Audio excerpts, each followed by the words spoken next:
Our next speaker is a guy by the name of Brian Bertelsen. He grew up in Illinois.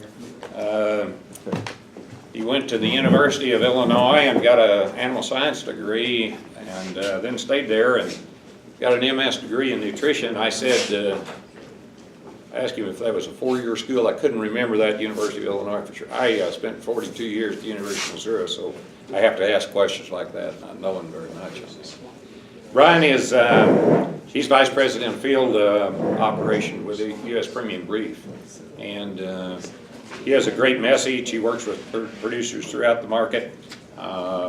He has been on a number of the programs. He does a great job, and he has a really good message, and it's a really good fit for some folks. And so, Brian, let's give him a big hand and welcome Brian Bertelsen. Yeah. Well, thanks, Rex. I also want to thank Neil and Brett and the organizers of this event and the association and your board. Thanks for the invitation. Always a pleasure to tell people about who we are, what we do, and value-based marketing and how it works.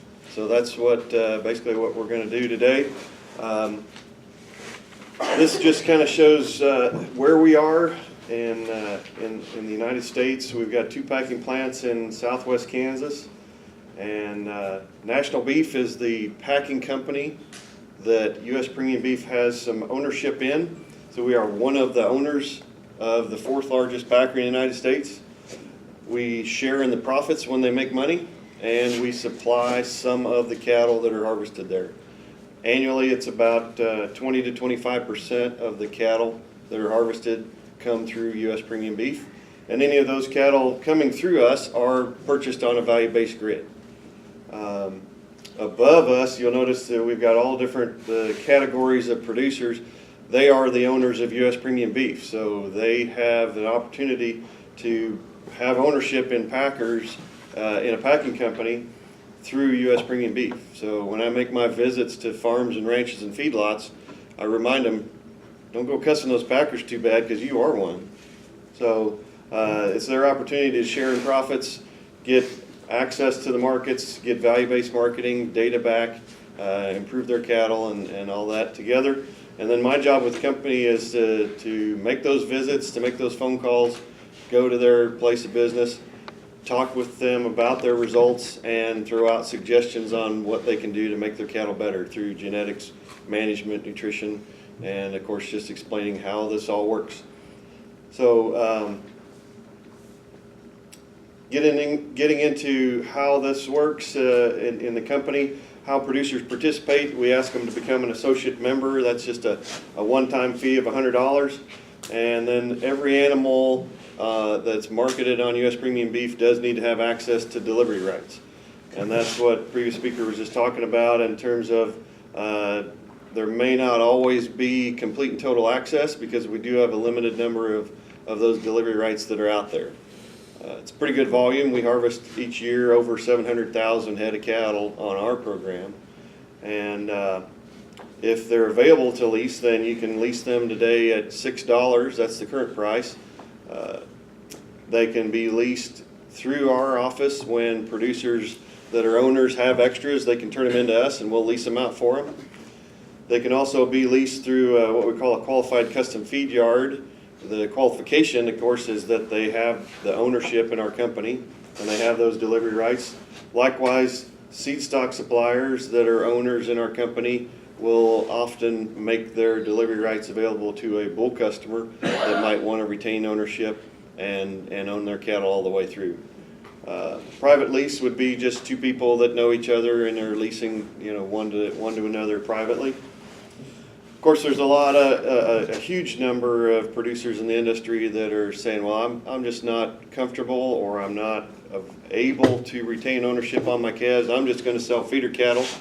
And to that type of a producer, I would say, well, hey, let's get you linked up with some of these feed yards that we work with, and market those cattle and present yourself as, hey, I want to be a long-term supplier to you. I want to get feedback on how my calves do, and I want to use that information to improve my cattle for you to produce a better product for you so you can make more money with my calves, and yeah, I'd like a share of that.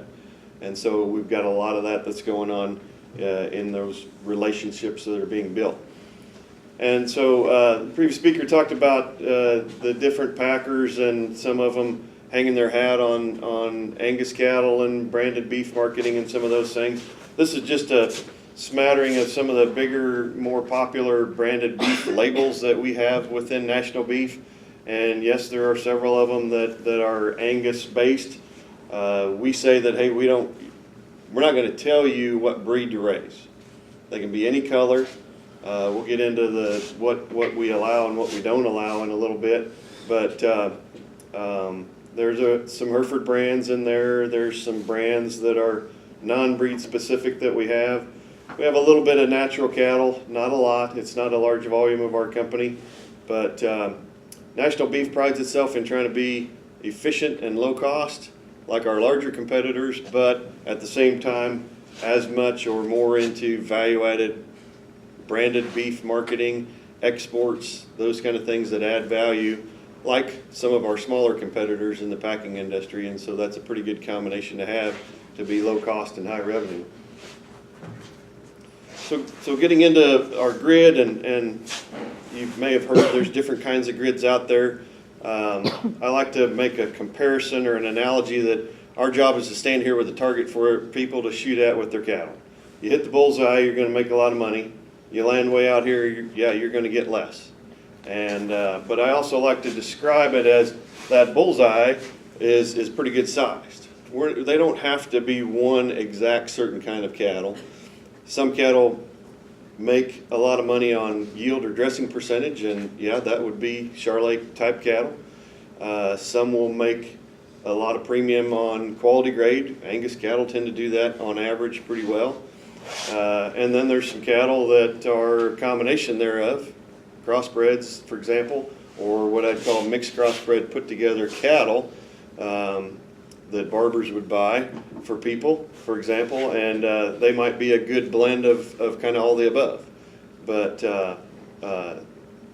our cattle tend to be about 77% black, hided, and that's by people's choice. We're not saying they have to be any certain percentage black, but that's what they've chose to raise. But we have some people that are raising their own cattle, and maybe they're all red, maybe they're all black-nosed Charolais.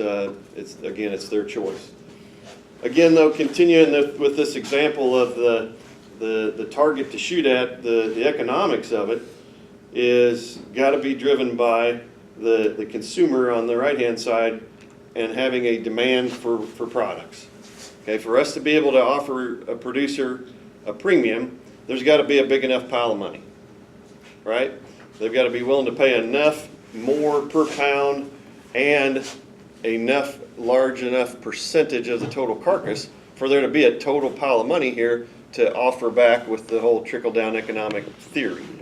And when branded beef programs are around long enough, and when the demand grows large enough, and when it starts to outstrip the available supply of cattle, then yes, producers start to see premiums for some of these branded beef marketing programs. And so obviously over here on the left side, you got producers that are saying, well, pay me what they're worth. One reason why U.S. premium beef got started was ranchers who had what they thought was pretty good cattle and didn't like the old way of marketing cattle where they're all about the same price. And in fact, good ones often get leveraged to market the less good ones. And so that's what we have. And again, they can do it in some different ways. Some of them are doing it quality grade, some of them are doing it yield, some of them are doing both and really hitting a home run.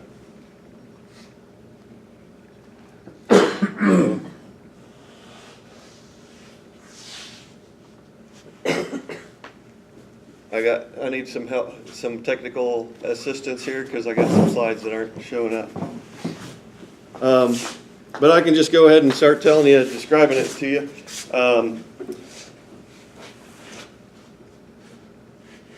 There we go.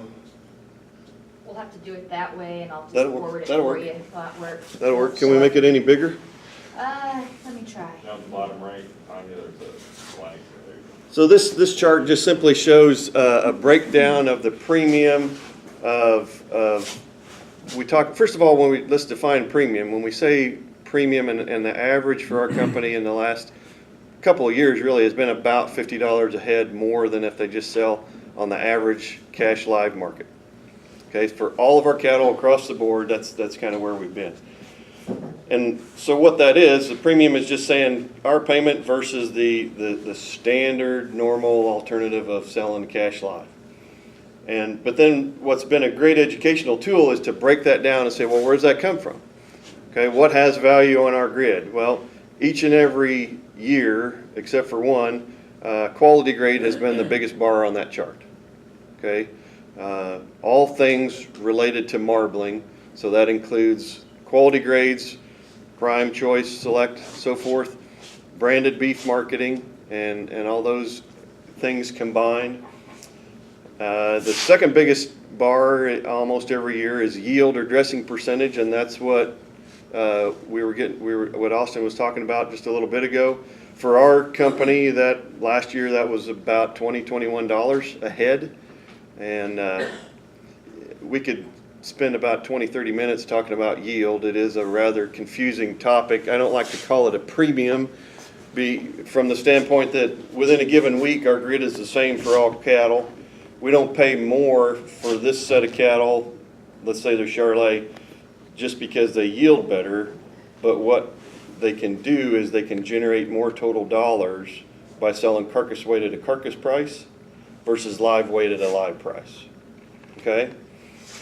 And so what Austin worked through with you on your example there was two different kinds of cattle, and that's a valid comparison. The other thing that I think that I'll go ahead and make that he was trying to maybe explain was that when he has high yielding cattle, just what I'm talking about, he can generate more total dollars by selling carcass weight at a carcass price as opposed to selling on the live market. Okay, and so that's what we're measuring right here is that. So you'll notice that those two are the big bars, right? And then everything else is really kind of small. And yield grade on average is a minus, and that some years that'll be as much as -5. Last year it was -$1 a head, not a lot.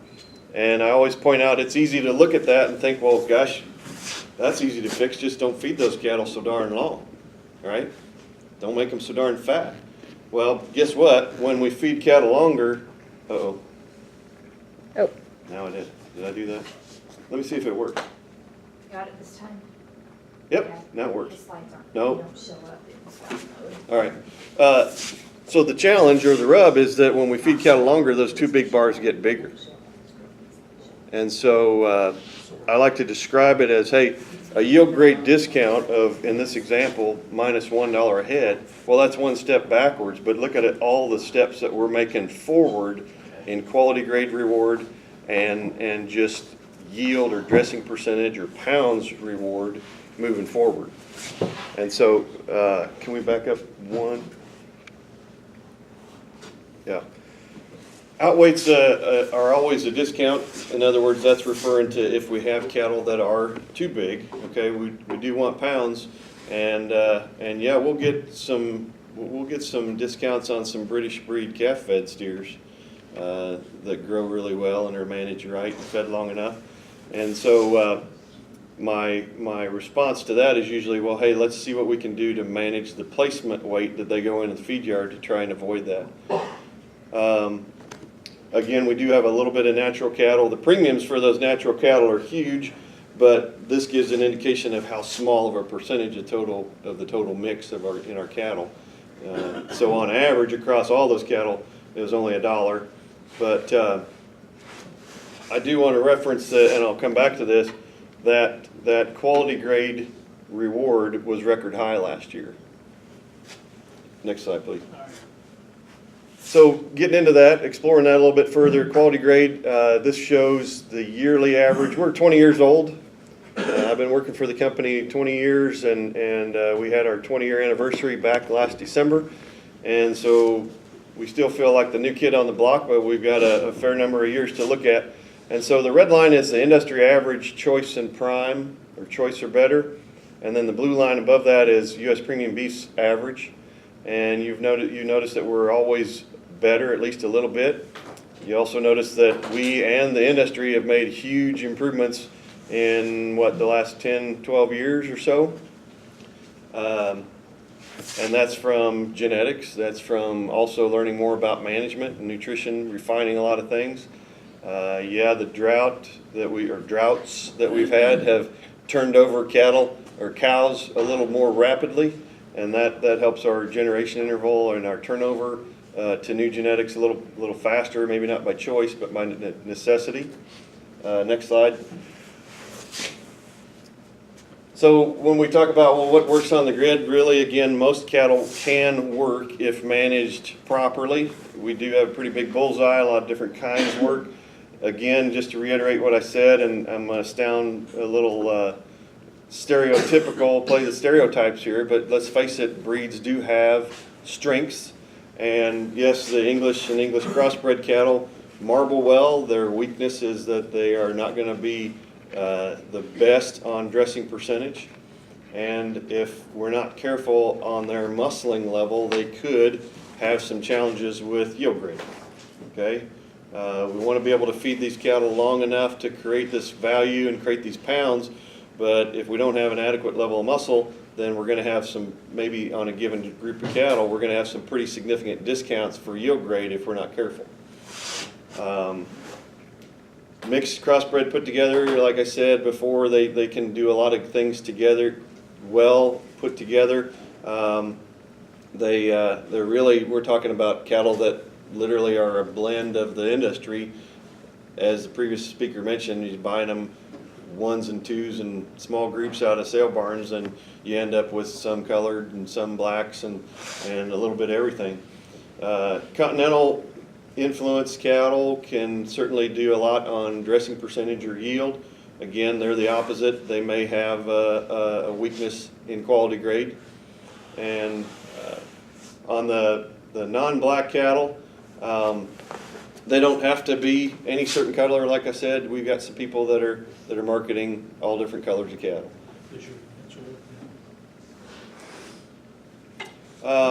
What doesn't work is if you're marketing on our grid or any grid like ours and you're trying to sell them green or early with limited days on feed, then that just doesn't work. I mean, you've got to feed long enough to create the pounds and the quality together to be able to generate more dollars in the cash market. So if you're selling your cattle green because prices are high, you probably don't want to go to a grid because you just haven't created that value to be better than industry average. If cattle are too big and too heavy when they are placed in the feed yard, then there's a greater likelihood of heavyweights, and so that can really paint you into a corner. So we'll get a lot of yearling cattle, but we don't get a lot of the let's just say 9-weight cattle that are pretty green going in, pretty stretchy. We'll get some, but if you're going to market those cattle, you darn sure need to expect that there's going to be some heavyweight discounts there. I remind producers that's a nice problem to have. Your cattle got big, right? We want them to be big. Like you just said, like Austin just said, pounds pay the bills, but we do want to try to avoid some of them that are too heavy. One thing that some of our producers, not that a lot of them did, but if they did, buy lightweight cattle in the fall run and then kind of rough them out through the winter to hold them over for grass and then make a yearling out of them. They kind of shied away from doing that. One, in that, just like I just said, if they're placed in the feed yard too big and too heavy, then we're going to create heavyweights. And second of all, that roughing out through the winter where we don't push them very much at all, that's going to be a phase in their life where they're not building up any marbling. And marbling does happen prior to the feed yard, or it can if we manage them right. And the cattle that are really superior, we start with the end in mind and build them genetically and then manage them from literally conception on to express those traits as much as possible. And so that's one thing that producers kind of started to shy away from. You know, value-based marketing is a little bit like a lot of other technology and new tools. I liken it to when my dad started no-till farming, and he didn't really do it by choice. He was kind of forced into it. But, you know, if you're willing to accept it and try and make that work and learn about it, yeah, you can really excel at it and do quite well. And again, that's where I come in with the producers that we work with. I like to say that I'm here to try to help reduce your tuition, right? Help you learn and hopefully learn without making a lot of mistakes right off the bat. We do not buy dairy cattle. We do not buy what we call high percentage Brahma cattle. We'll darn sure get some that have a little bit of ear influence on them. That's fine, but you know, we're not looking for the high percentage kind of cattle. And by that, we're defining that as if you look at them and they look like they're over half Brahman, then that's probably not what we should put on that grid. So through the years, with analyzing our data and our database and just working with producers that we buy cattle from, obviously genetics is a big factor that sets their potential. But then everything below that is management related that we are going to try to do to maximize that genetic potential. So we're going to feed them right and manage the nutrition. We're going to manage them right in the feed yard, feed them to the proper days on feed, to the proper end point. Obviously, we're going to try and keep them healthy because dead cattle don't grade very well on the grid, right? Not to mention those that get sick and then recover, they certainly don't do as well. We're going to push for growth, but we got to be a little wise in growth promotants. Early on, that was a bigger deal. Lately, with the improvements that we've made in grade, boy, to my experience, most of our cattle are implanted and using products to promote growth just as much as any other cattle, as much as the cash cattle are. So, but those are all things that we try to pay attention to. These are our a smattering of the qualified feed yards that we work with. Now, we can buy cattle from any feed yard anywhere, and we do get them from Austin, east of Des Moines, and all over. But yes, trucking certainly becomes an issue. And so these yards are listed on our website, and if you do have feeder cattle that you want to market and you want to establish some of these relationships, I'd encourage you to go to uspremiumbeef.com and look at that list, and you can even click on an individual feed yard and get a whole list of a whole page of information about each of those feed yards, where they're at and kind of what they do, and give them a call and talk to them about what you have and what you would like to do in developing a relationship with them and getting some data back. Which file do we have open?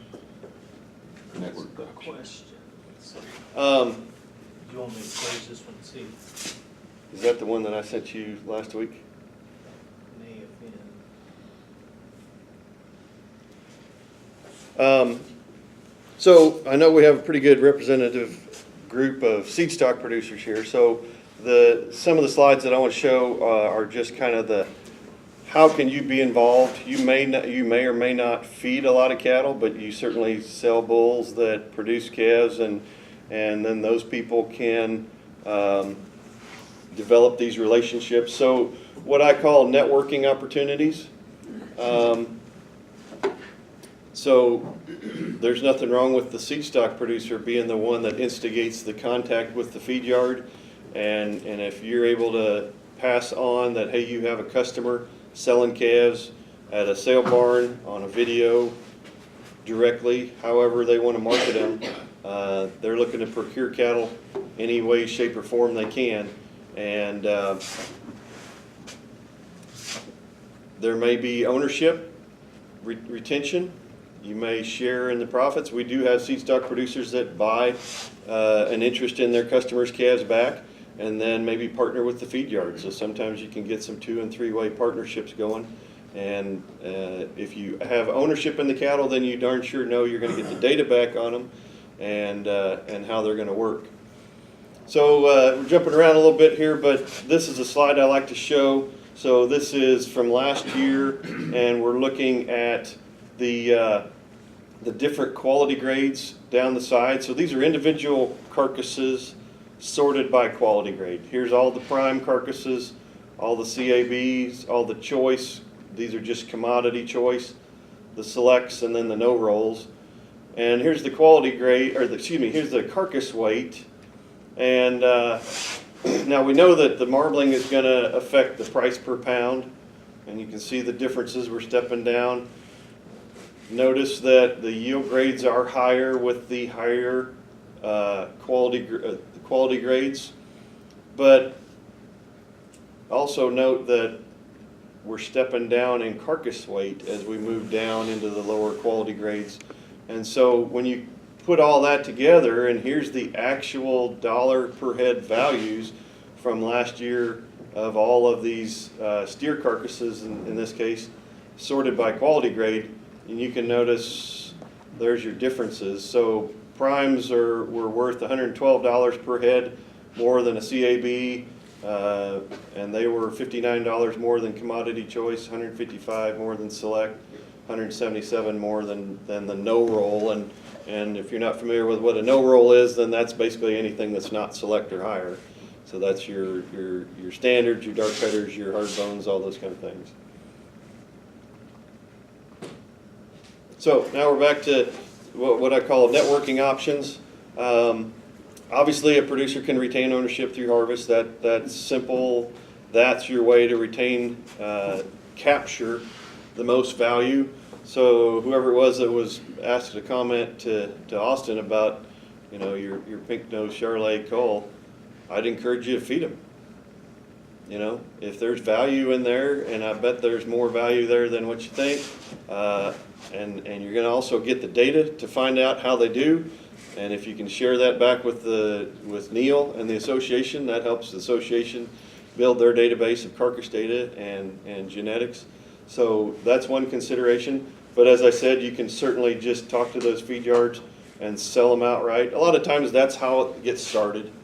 So two people come together, feed yard basically, I don't want to speak for our feed yards, but what they tell me is, yeah, the first time they're going to just step out and buy the cattle. Now, they've got to come together on a price if they're privately marketed. But that's always the challenge. But then after several years of doing that, then hopefully that producer realizes, yeah, my cattle are doing pretty well. Maybe I ought to share in the percentage and partner with the feed yard. But they can certainly be just sold, and some people are content to just continually sell feeders. And as they improve their cattle with the data, hopefully they're getting rewarded in their purchase price of the feeders. And so that sharing of data is very valuable, and that can be the carcass data. Obviously the feed yard could share the feed yard performance or the closeout. And health is definitely one thing that I think Brett and I were talking about before the meeting. Those of you involved with improving genetics, we need help improving health in our cattle in the industry. We really have not made any improvement in feed yard health. And there's a wide variety of things. It's not just BRD, it could be any number of things. But I know enough about genetics to be dangerous, and there's a genetic component to just about all traits. And so I look forward to when we can genetically select for healthier cattle. That will help the industry a lot.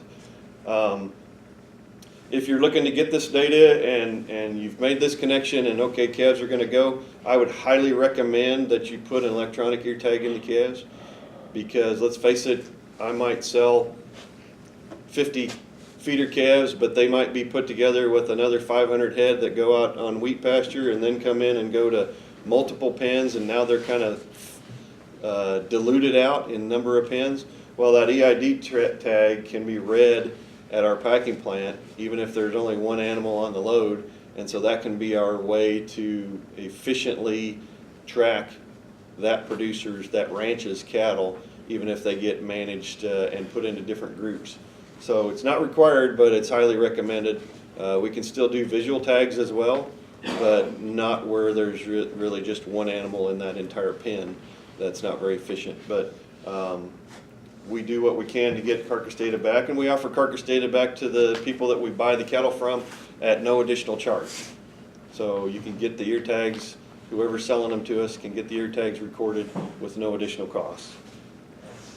And down the road, if a seed stock supplier says this is great for me and my customers, then that's when they might step up to a level of ownership and actually become what we call a qualified a qualified seed stock supplier.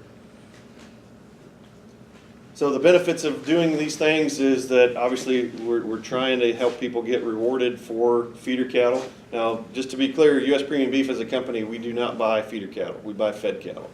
But these feed yards that we work with that have ownership in our company, they are certainly buying feeder cattle out there in the market. We also have producers, I've visited some of them here in the last couple of days, that are just simply going to sale barns and buying calves, maybe backgrounding them here and then sending them out our direction to be finished. So the other benefit that we already alluded to is data and information. And if you're a seed stock supplier and you're selling bulls to that customer, you're either buying his calves back or just following them through in this whole process, find out how those bulls are doing in that herd.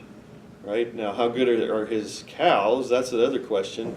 But let's face it, each herd's going to have some strengths and weaknesses, and by finding out how those calves are doing, you can help him maintain the strengths and then also determine where the weaknesses are and not only sell him what he wants, but what he needs, and get him the right genetics to improve his cattle, so then that end user, that feed yard, is going to be happier with those cattle.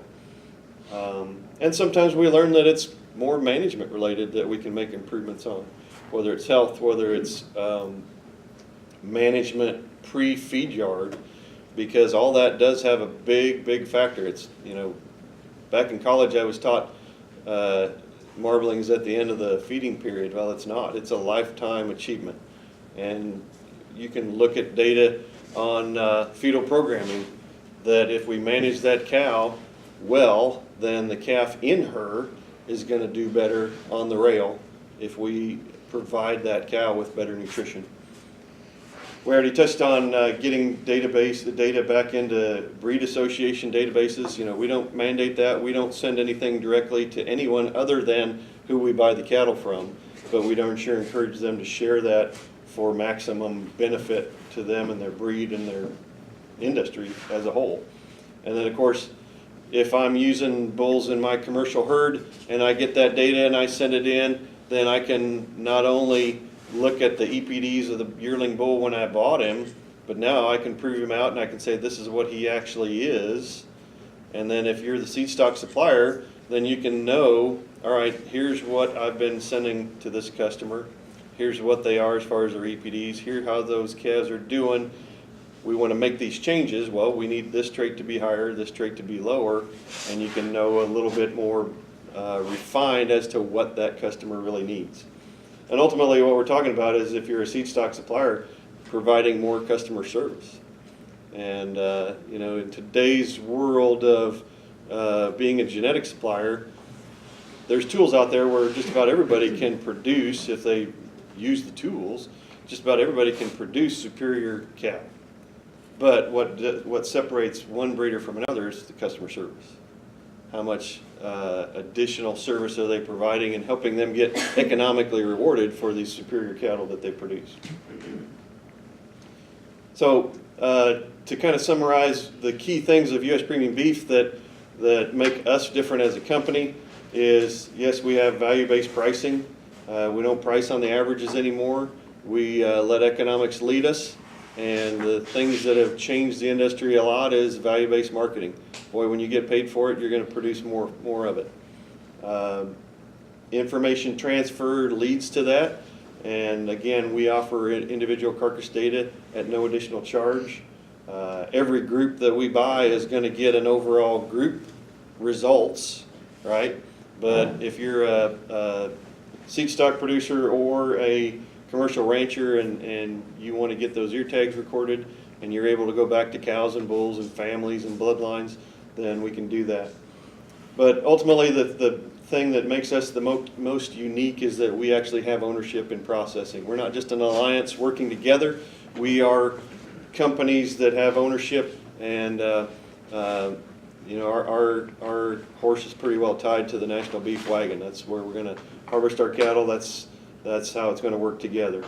So we also offer a freight credit on the fed cattle when they come to the plant.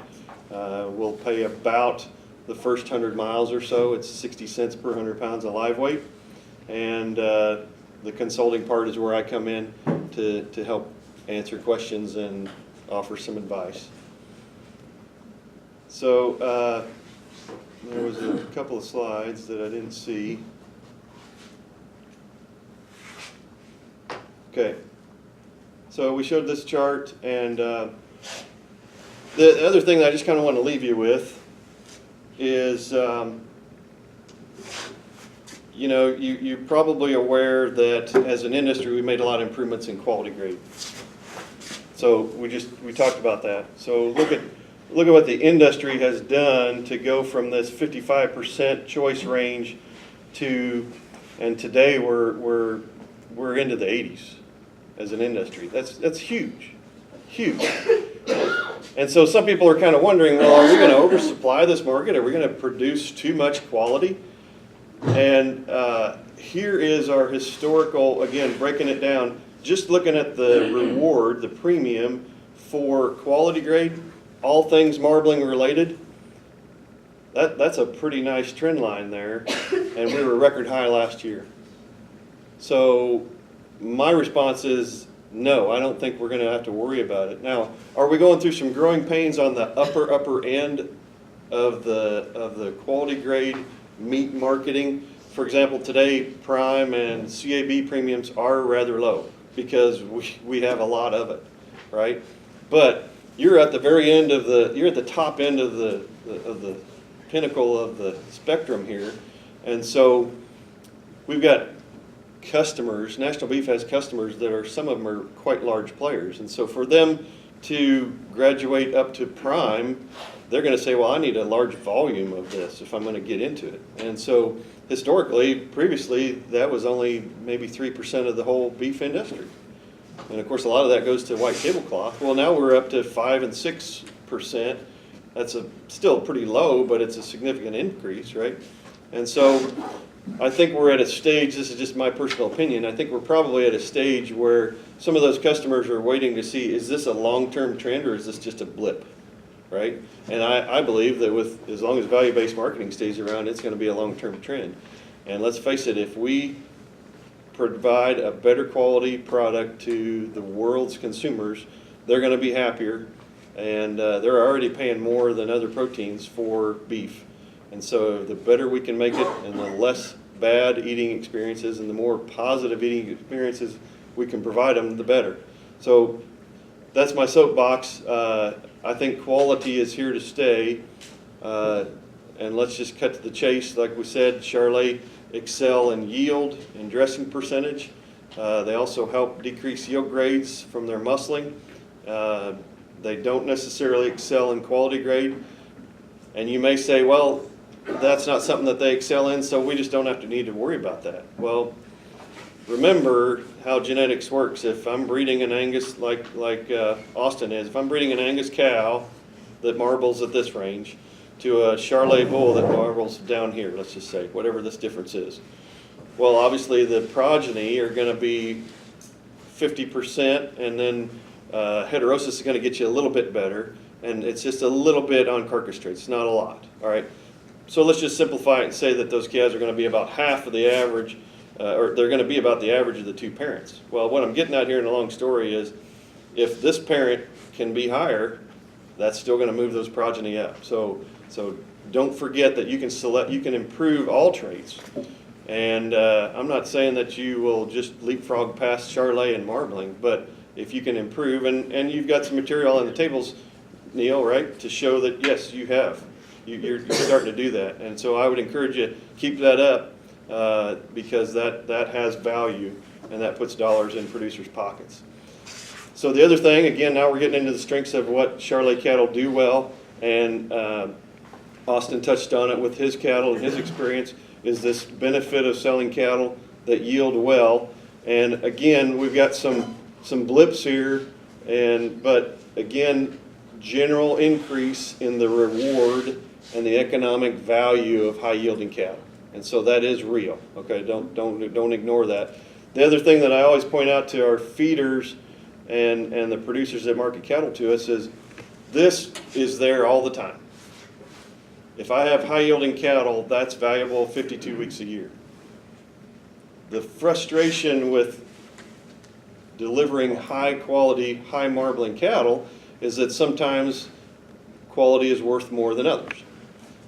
And that's usually measured largely by the choice select spread, which here 2 months ago was quite high at about $20 per hundred. And a lot of times about the third week of March, it might only be about $2. Well, what does that tell you? That's when a lot of quality comes to the market. And yes, packers are known for offering big premiums on what you don't have. And that sounds greedy, but what that is that's a market functioning the way it should.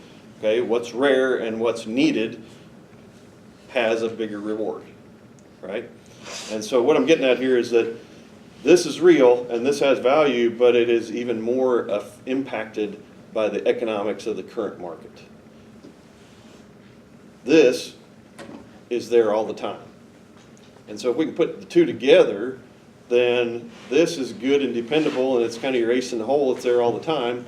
And then, yes, if you can be fortunate to market on a high choice select spread or manage your cattle to hit the normal highs, then that's even better.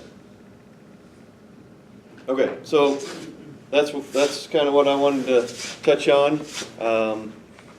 All cattle can do a lot of things if we know about them and manage them right. And once you work with people and get that information back, knowledge is power, and you can start to manage it, improve it, refine it through management and nutrition and genetics all put together, and it works. So I'm going to stop there. Rex, do we want to take questions now? Question for Brian. I have Or no, one. Dan. How many pasture finished cattle fit into this? We don't, the question is where to pasture grass-fed cattle. We don't do any right now. We have, National Beef has looked at it, I know. They look at a lot of things. Grass-fed is well, let's face it, it's kind of a niche market.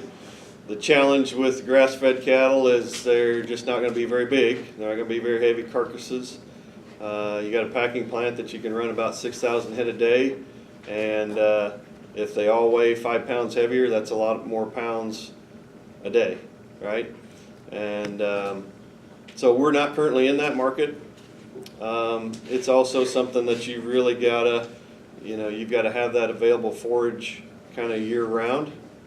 And of course there's different definitions of what grass-fed is. Some grass-fed is exclusively grass-fed, some of it's grass plus other feed like some supplemental grain. But to answer your question, we don't currently do any grass-fed. Some Dan? people think I'm it's a sorry. common thing and others think it's not.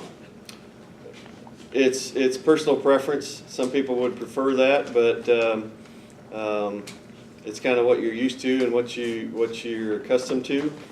But what we're doing is grain-fed. Dan. You mentioned growth promotants. Are many of your feedlot operators using beta agonists like Optiflex? Question is, do we have very many people that are using things like beta agonists and growth promotants? Some do. Of course, the only one available on the market right now is Optiflex. And it helps them add a few more pounds. Some choose not to. We do not really tell them to do it or not do it. Unless, of course, they're part of a natural program or something like that. Another question for Brian. Yes, Jim? Heavy carcasses, that trend's been going up as well, as far as discounts. Do you see that leveling off, continuing to go? Or did you answer it on this? You're right. It's been going on forever. There it is. This is going back to 1983, and of course, if we go back further, that's going to continue. And it's hard to find a metric in the beef industry that's as more linear as the increase in carcass weight. So yeah, we're talking a lot more about it, or we've been talking about it for a long time. I like to make the joke that in the Bible, when they killed the fatted calf, it was probably the size of a house dog. All right? We've been making them bigger since we learned how to build fence and selectively breed for cattle. Yeah, it's an issue in terms of cut size. You know, for example, if I go buy a brisket that I'm going to smoke at home, price per pound on brisket isn't all that much, but total dollar-wise, it's a lot of money, right? And so I think we're getting better as an industry with the knife, cutting them into smaller pieces. A packer just cannot incentivize you enough to grow smaller cattle. That is the reality. I mean, I started doing the math, about 5 minutes I quit. And you hear people talk about, well, the restaurants, they want small ribeyes. They do. But do you know that packers sort middles into mids, ups, and downs? So in other words, when we box ribeyes or ribs, when we box 112 ribeye rolls that are going to be made into ribeyes, they're sorted into bigs, middles, and smalls. And when I look at our price list, are the smalls more in price? About that much. So I come back and say, look, if they really want them and need them that bad, they need to step up and pay for them. So there's a lot of talk in the industry about what they want, but the other question, the more important question to follow up with is, are you willing to pay for it? Do you see the discount for heavies continuing to go up, or you prefer what? Well, the question is, do I see discounts for heavyweights be larger, or let's face it, the reality is it kind of depends on where we're at in the industry for total number of cattle. Right now, packers can be a little more selective because we're in this wall of cattle that are coming to town right now. 3-4 years ago, we were scrambling for cattle, and packers were taking just about anything that would come to town or was available. But with this wall of cattle, I have not heard of anybody lowering their threshold or significantly increasing their discount per hundred. Over the years, we have increased it a little bit. When we started 20 years ago, it was a heavyweight threshold of $9.50. Today, we're at $10.50 and above is what's going to get discounted. And it used to be $15 a hundred, and we are now at $20 a hundred, I believe. So over the years, it has increased. But let's face it, if a processor gets too extreme in their discounts, well, then they're not going to get cattle. So you kind of got to go with what the industry is doing. But my suggestion is that, yeah, we probably need to just continue to get better with a knife and cut them up into smaller pieces, because the economics are just not there to incentivize you to grow and produce small cattle. Now, as a rancher, you definitely need to think about cow maintenance requirements. And the thing that will probably create more change is if we get into really high feed costs to where feeder cattle go back down in value, and anytime we're in drought periods, which we're always in a drought, just a question of where it's at and when it's happening. But again, the effect of pounds, like Austin said, it's huge. I mean, it generates a lot of dollars. What is the heavy discount? What carcass weight's heavy for discounts on heavy? Heavies are $10.50 carcass weight and above, and they're discounted. Double check, but I'm pretty sure it's $20 a hundred. Great. Got one more question time. Those larger carcass weights also have a lower yield grade, the quality of that meat as well too, right? No, actually, I got it. I used to think, coming into this job, I used to think I knew what was going on in the industry, and I used to think of yield grade 4s as little fat ones. I used to think, well, that's the ones that stop growing and they get fat, right? Well, the data says a little different. These are steers from last year sorted by yield grade, and now we're running across the top. Here's their carcass weight. 2s are 30 pounds heavier than 1s. 5s are 35 pounds heavier than 4s. So they're fat, but they're big and fat. And if you think about it, how do they get fat? Well, when we select for growth, we inadvertently select probably for bigger feed intake. If they have bigger feed intake, they eat more total calories per day. They eat more calories per day, that fuels the growth, and then what's extra is deposited as fat. Some of that fat is back fat, some of that fat is marbling. All right, that's where genetics has an impact on where does it go. And so the reality is that, and if you look at the yield grade equation, the bigger the carcass weight, the bigger the yield grade tends to be. Or more specifically, the bigger the carcass weight, the bigger the ribeye needs to be. Otherwise, the yield grade is going to get pushed up. So I used to think that, but the data says no, it's actually the other way around. How does that work with the IMF, with the size of the carcass? I mean, from what I've understood, larger cattle don't marble as well as smaller cattle is what I've been told. I'm just trying to. Well, what you're getting, what you're probably thinking of is, and again, let's just kind of play stereotypes. The earlier discussion of the pink-nosed Charolais. Or I used to raise some Simmental cattle, the yellow and white Simmental. Okay, let's just play stereotypes. The assumption there, and it usually, and it oftentimes holds true, is that those are animals that are pretty extreme in their frame, but maybe don't have the feed intake to go along with it. And so they're going to consume those calories, and the calories are going to go towards growth of muscle, bone, organs, and there's not going to be a huge amount of leftover to be deposited as fat. More of a maintenance. You're feeding that animal just to maintain. Well, yeah, To and grow versus to put a quality beef.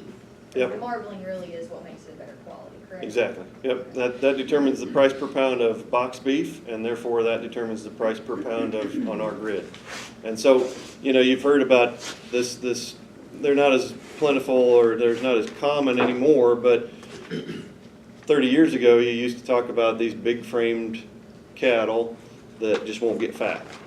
And so that's still kind of the assumption. And I'd say, yeah, that's still a real deal, but they're less common in the industry because we've done a good job of moderating frame sizes and some things like that, and measuring intake and just